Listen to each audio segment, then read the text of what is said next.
I paint on paper using Japanese ink, painting fragments of characters and of symbols.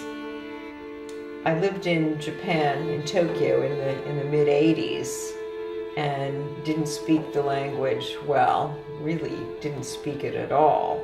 And I was frustrated by my inability to communicate my thoughts, my feelings.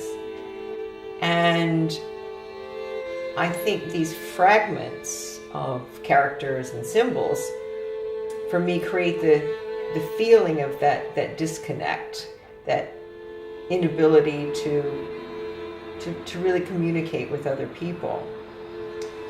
When I moved away from Japan and could use my native language, I found that inability to communicate was still there, that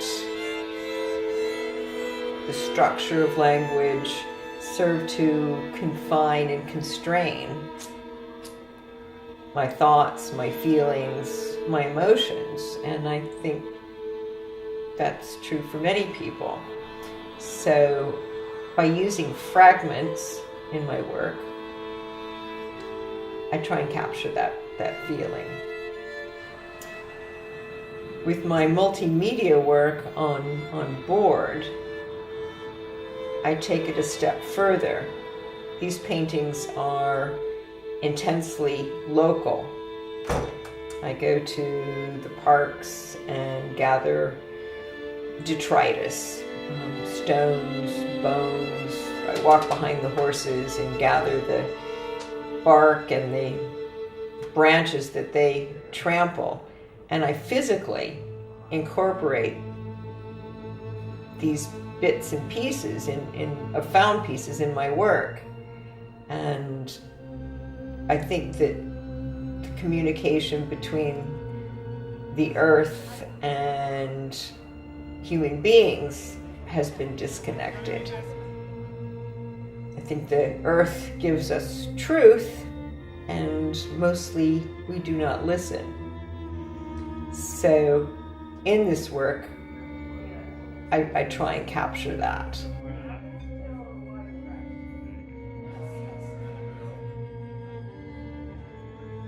I think growing up on a farm with the planting seeds in the soil, with the raising of crops, with the harvest, I became intensely cognizant, I could feel the rhythms of the seasons, the cycles of birth and death, of growth and decay. And for me, this is an important message that I'm trying to convey in my work. Connecting, again, us with the earth and the seasons and the cycles. It helps me to, in some way, surrender to the constancy of change.